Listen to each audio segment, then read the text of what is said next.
This week we're playing golf among some unusual natural hazards. I've taken the mother of all long-haul flights to the other side of the globe to visit a country with possibly the most famous harbour anywhere. It has amazing coastlines with world-renowned surfing beaches, areas which produce some of the best wines available, vast tracts of uninhabited wilderness, and some of the best golf courses in the Southern Hemisphere. Welcome to Adventure Golf Down Under. As a country, Australia is only 300 years old, yet it's firmly established itself as one of the world's most popular travel destinations. And if you do come to visit, the chances are you'll arrive in Sydney. This is an exciting cosmopolitan city, exuding a self-confidence which comes with the knowledge that it's firmly established itself as one of the major cities in the world. What a spectacular view. This is Sydney Cove here, where the first fleet of convict ships landed, right next to where the Opera House is now. There aren't many cityscapes with a view like that. Look at that. If you're a travelling golfer visiting Sydney, the chances are you'll end up here, the Moore Park Golf Club. Being a sports-mad nation, it's not surprising the public facilities are excellent, and this extends to the golf courses. Moore Park Golf Club is set right in the heart of Sydney, next door to the famous Sydney Cricket Ground. It's a par 70 Grade 1 championship course. With tight fairways, many dogleg-shaped holes and well-protected greens, this course will certainly test your course management skills. I'm playing today with teenage sensation Skye Choueiri-Solly, who plays most of her golf in New South Wales. She's already won 5 major tournaments this year and has plans to turn pro in the not-too-distant future. Shot. Yeah, great shot. It's all right. Do you want to turn pro? Yeah, hopefully when I'm about 21, 22. Yeah. And what do you play off at the moment? 1. What do you think of the public courses here? They're actually really nice. You get some of the really good public courses here. They're really nice. With a multi-layered driving range, beautifully manicured practice greens and a great old clubhouse, the facilities are as good as you'll find anywhere. Yet this is just one of many friendly pay-and-play public courses throughout Australia. And at about $30 a round, it's also pretty cheap. It's a fair price for a challenging course. And the proximity to downtown Sydney makes it all the more appealing for visitors to Sydney. This is in stark contrast to some of the old established private courses here, which can give the impression of being anything but welcoming to the travelling golfer. Is it easy to get onto the private courses, do you find, or is it difficult, even for a player like yourself? No, it's very difficult. You've either got to be a member or be invited by a member. They must have membership dues or something to offset the cost of not having many golfers come in each day. But in the States, I don't think they would remain in business. Guy, I forgot about the flies here. It's the Australian salute. What about the flies? Do they bother you? I'm used to playing in Anchorage, Alaska, where the mosquitoes are about the size of these flies, so I have bug spray with me. So bring some bug spray and you'll be all right. And yet another drive into the rough. Do you get a lot of travelling golfers here? Yes, we do. I'd have to say of our public players, we would probably have at least 30 to 40% of those as tourists. Majority from Indonesia. We've got a lot of Thais, we have a lot of Japanese, and quite often we do get a lot of the pommies out here as well. Found it. All right, this feels like another adventure golf moment. So where do you want your golfing life to take you? What do you want to do? What do you want to achieve? Just turn professional, be the best player I can be. Like, #1 would be nice, but... Wouldn't be bad, #1? It would be lovely. But, you got a lot of good players out there who are trying to do the same thing.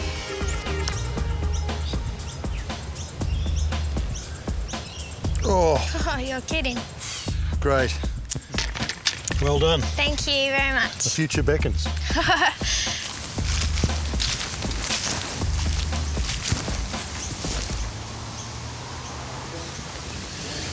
Many of the best courses in Sydney are private. A golfing tip, if it's got the word Royal in front of it, the chances are it's members only and it doesn't encourage visitors. Now, while a lot of private courses elsewhere in the world seem to be opening up, here it's a closed shop. Several private courses in Sydney, like this one, Royal Sydney, have openly refused us permission to film. This has never happened before. It's highly unusual.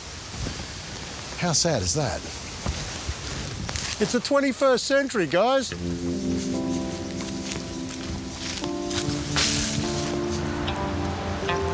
Rejected. Remember when you were young and you used to queue up outside the nightclubs and they wouldn't let you through the red rope? I feel a bit like that, really. It's baffling, particularly when you consider Australia's history, its unique egalitarian spirit, forged by its first European settlers, who, interestingly enough, were also rejected. The convicts. This is Hyde Park Barracks. It was built in the early 1800s and used to house convicts newly arrived from England. They were often transported for the most trivial of crimes, and this place somehow still retains the sadness that comes with the fact that its inhabitants knew they'd never see their loved ones again. In total, 160,000 convicts were transported here to a future of horrendous hardships and uncertainty. Life was pretty tough for these men and women. Anybody convicted of a secondary offence could look forward to spending up to 7 years in these leg irons. But ultimately, it was this huge captive labour force that helped transform Sydney from a shanty town into a successful, progressive city. Today, one of the most iconic areas of Sydney is Bondi Beach. The word Bondi actually means sound of water breaking on the beach, and people that flock here every day are a complete mixture of rich and poor, locals and tourists. All here for one of Australia's national pastimes, surf's up. If you find yourself visiting Bondi, check out Speedo Cafe, which seems to be the centre of the universe as far as surf dudes are concerned. Bondi's a great place. There's lots of, there's models, there's surfing, there's the beach, there's surfing. It's become more popular with tourists, but it's still the same sort of community vibe. You get a lot of people from all over the world wanting to learn to surf? Yes, Australia is becoming a very big destination for people coming down and getting into the scene. But everyone wants to surf at Bondi Beach. Well, I'm one of those rare Australians that grew up inland and could never really surf. I could take you out for a while if you felt like it. Yeah? You think I could get up? Absolutely. I think you'd have a great time and you look like you could be a really good surfer. Hey, well, that's thank you very much. I mean, let's go. Yeah, let's go. You can just turn up, hire all the kit you need, and have a lesson with one of the fully qualified instructors, all for about $50 US. Cool, dude. Let's go.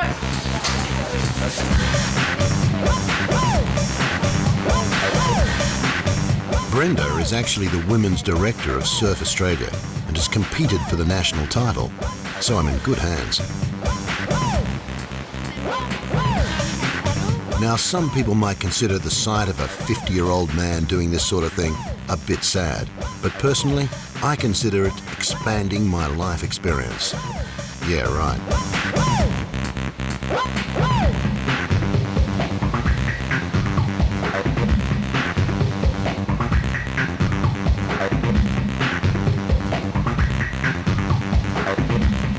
Well, look at that. After half an hour, I was surfing like a pro.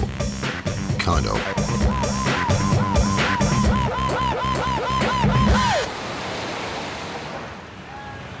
Like elsewhere in the world, there's a move towards small boutique hotels in Sydney, like this one in the trendy district of Darlinghurst called the Kirkton, which at $100 US a night is cheaper than most.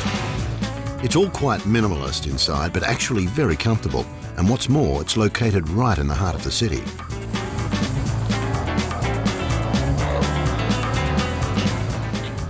Outside of the public courses, there's not a lot of options for the travelling golfer in Sydney, so I'm travelling 2 hours north to the Hunter Valley, where I've heard there's some really good golf resorts, and they're open to everyone.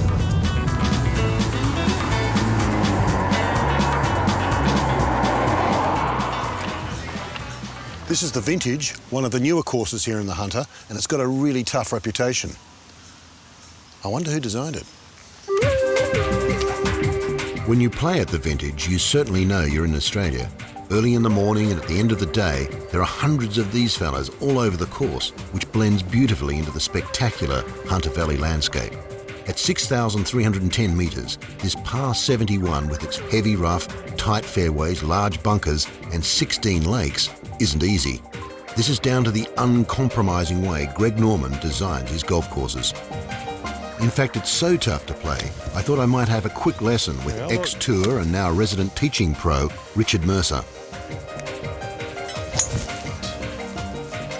Hold it there.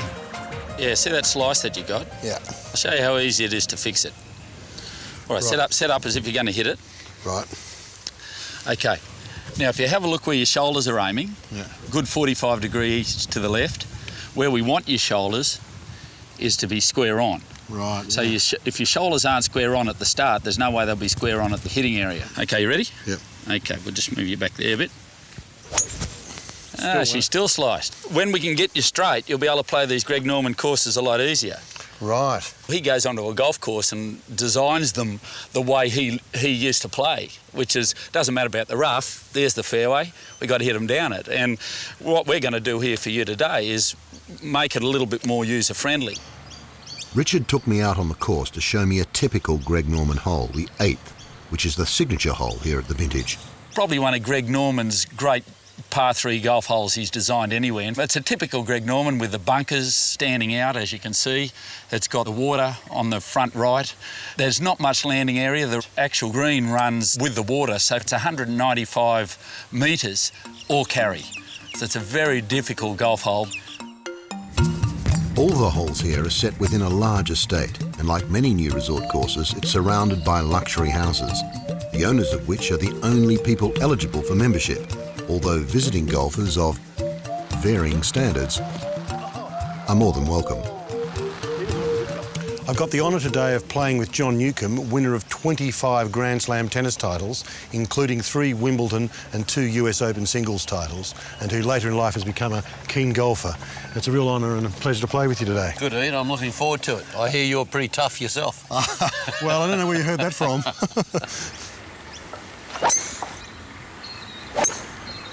The thing I like about this course is it's a real thinking man's course. You know, every hole you get up on the tee and you've got to think about what you're doing, and like you just played that unbelievable tee shot. Thank you. Because you obviously thought about what you were doing. That makes a change. Do you play a lot nowadays? Yeah, I play about 3 times a week. Yeah. Much tennis anymore? No, not a lot of tennis. I really enjoy playing social tennis, though, but I just play more golf and it's a little easier on the body. I interviewed your contemporary Fred Stoller. He said he didn't play golf, he was still sexually active. I understand you interviewed him in England. Yeah. Yeah, well, he was back there researching his great-great-grandfather before he got sent out as a convict to Australia. Right. Yeah. I think he was a murderer or something like that. Yeah. What's it like having achieved such huge things in your life earlier in your life? Strangely enough, you know, if I were playing today and I had won what I did win, I don't envy these guys. I mean, it sounds strange, but here they are with, you know, $100 million, $150 million in the bank. I mean, what do you do next? So I think I was fortunate that I played for half of my career, you know, where it was amateur and we just played for the love of it.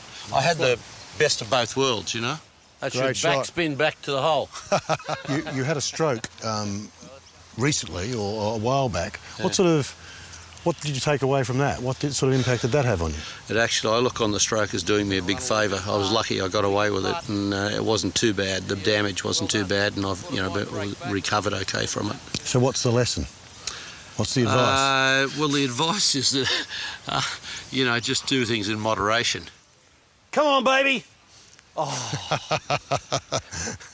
It's yours. Give me that? I'm definitely going to give you that. Oh, thanks very much. And I'm afraid... I'm not giving you yours, though. Oh. So you put that in. What do you think this is, Christmas or something? Well... well done. It's in, but it's... Good game, mate. Thank you. Your hole, your match. That was a lot of fun. Yeah, real pleasure Well done, meeting you. Yeah, thank you. The Hunter Valley is Australia's oldest wine-producing region, and that's what brings most visitors here these days. The Hunter Valley is exactly that, a valley, which means it's very flat, perfect for biking. What better way to explore the vineyards? Since the early pioneering days of the 1800s, the valley's grape-growing and winemaking industry has flourished. Now it has over 80 wineries dotted around thousands of acres of lush vineyards. I want to see as many vineyards as I can in an afternoon.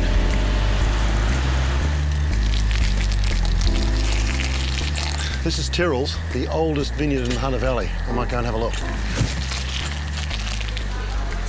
The great thing is you can just turn up and start tasting. I met current owner Bruce Tyrrell.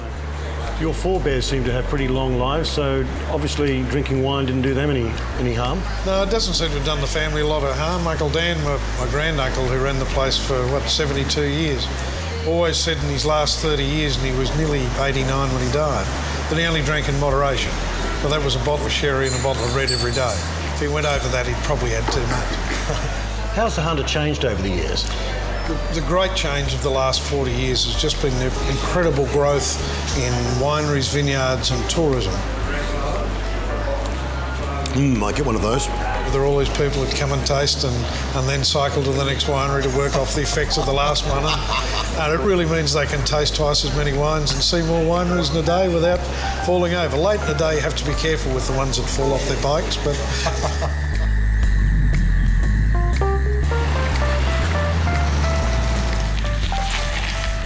Well, I've saved the best to last. Lake's Folly apparently produces some of the best wine in the valley. 1963 it was established by Dr. Max Lake, and Max started it back in an era where there wasn't very much serious wine production in the area, and when he came up here and started, everyone said, this guy's a fool. So Max said, well, I'll call the place Lake's Folly, and I think he had the last laugh. Well, how good is this? It's good. I mean, we've got an enviable reputation. They did a tasting of the best of Australia's wines a year or so ago, and Jancis gave us 5 stars. We were the only Australian red wine to receive that, so we were pretty happy with that. So this is one of the best you can taste? We like to think so.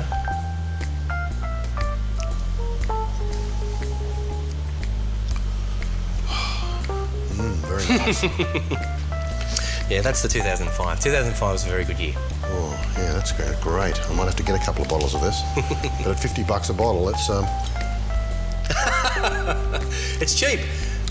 Oh, yeah, it's incredibly cheap. It is lovely. Put a couple of these on the back of my bike. I think I'm going to call a cab. Next day, and almost fully recovered, I'm driving south to Australia's capital and my hometown of Canberra. European settlers first came here in the 1830s, and the area was chosen for the federal capital in 1908. It's one of the world's only specially planned cities, and was designed in 1912 by master American urban designer Walter Burley Griffin, who was a contemporary of Frank Lloyd Wright. Canberra's always had a rather negative press. Travel writer Bill Bryson famously said, "Canberra, why wait for death?" Having grown up here, I think that's a little bit unfair, although the city does have a rather surreal quality. It's possible to drive through it on its incredible futuristic freeway system and not see anyone at all. This is Australia's new National Parliament building. It's less than 20 years old, and it's been built into the side of a hill known as Capitol Hill. And underneath are nearly 15 miles of corridors, the corridors of power. I had the honour to be shown around by Member of Parliament Alex Somlay. This is Malcolm Fraser. He came to be Prime Minister in 1975 in very controversial circumstances. He was appointed by the Governor-General, and the Governor-General sacked the previous Prime Minister, Gough Whitlam. It's probably Australia's biggest ever constitutional crisis, that, isn't it? Yes. This is the original site of the federal capital, and once a Member of Parliament commented that the person who chose it ruined a good sheep station. Canberra means meeting place, and that's exactly what it is. People are very proud of their national capital, very proud of their Parliament House. And it's only a very new building. It's been here since 1988, but it is rapidly becoming a symbol of our democracy. One of the other big tourist attractions here in Canberra is the National Gallery, which houses art from Australia's best-known artists, like this beautiful set of John Glover landscapes, as well as modern artworks of major world importance, like Jackson Pollock's Blue Poles, and pieces by such luminaries as Damien Hirst and Andy Warhol. I love this place and could spend hours here.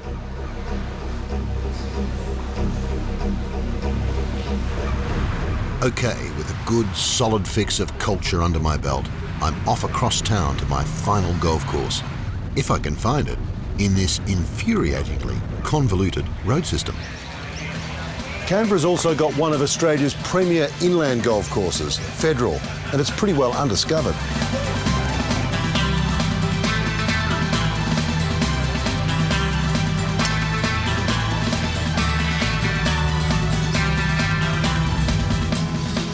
Nestled at the base of Red Hill in the city suburbs, this championship course was established in 1933, primarily for the use of Canberra's civil servants.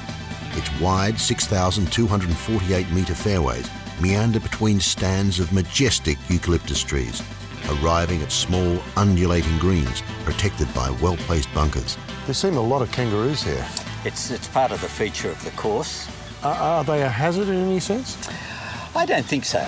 Most golfers who play here now are quite used to them, and the kangaroos are certainly used to the golfers. We had an incident a few weeks back. Some people were hitting off here. There were a couple of big males on the 10th, and one of the balls hit this big male just on the shoulder.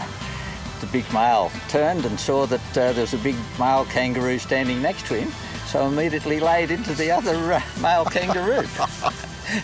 There was an instance, though, wasn't there, in northern New South Wales where a kangaroo, there was an altercation with a golfer? Yes, certainly up in Grafton there was a young teenage boy was attacked by a kangaroo and was very badly damaged. It certainly put golf courses on notice that we have to have signs, and we have to be aware of the fact that they are a wild animal and they can inflict damage.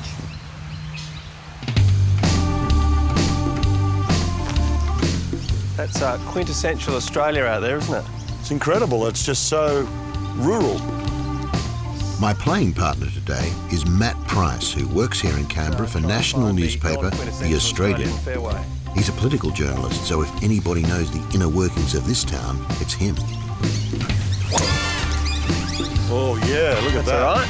What sort of place is Canberra? Well, it's a big country town. There's only 350,000 people here, but it's a unique country town because it's the centre of government in Australia. It's probably one of the smallest national capitals in the world. I couldn't imagine there'd be too many smaller. Well, you don't actually feel like you're in a town at all, do you? No, well, we're here at Federal, and we are literally, I'd say, 3 kilometres from the Parliament House, and yet, you know, we're on the fringe of the city in many ways. We could 3 kilometres the other way, and you're in the middle of the bush.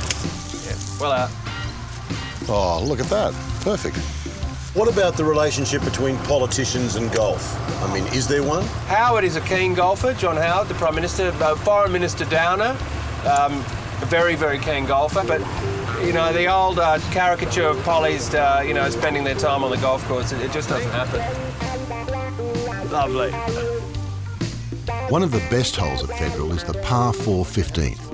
It's a 350-metre dogleg right, played through the eucalyptus trees to a small undulating green with large bunkers left and right. Unless you can fade the ball left to right, a well-hit drive may well find the left rough or trees, which lurk 230 metres up the fairway. So $5 a hole. Yeah, absolutely. Bit high, but it's straight.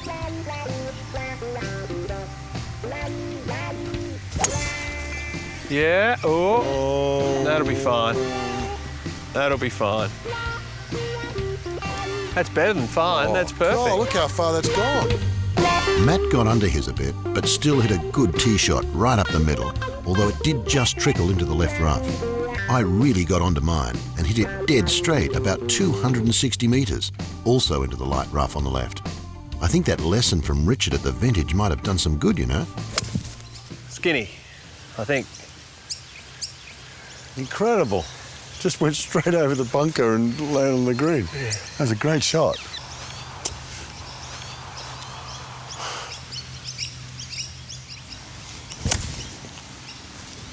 Oh, it's short. Looks like that $5 is in your pocket, Matt. Matt hit a fantastic second shot over the left-hand trees, clearing the greenside bunker and stopping dead on the front of the dance floor, setting up a long birdie putt. My second was actually quite well hit, but I badly underclubbed and left it about 10 metres short of the green. God. It's better. Oop, up. So, after a good pitch to within 6 foot of the hole, I was putting for a par. Matt's first putt was a bit offline. but he holed his fourth coming back. So I had this to halve the hole. Oh, bad luck. I hate having to give money to another journo. Good stuff. Australia, great weather, great landscapes. Golfing attitudes can sometimes be locked in another age, which limits the options of playing some of the best courses in the land. That's a pity, but it also creates opportunities for those willing to cater for the travelling golfer heading down under. See you next time. Hey, can you guys get out of my line? All right, it's your risk.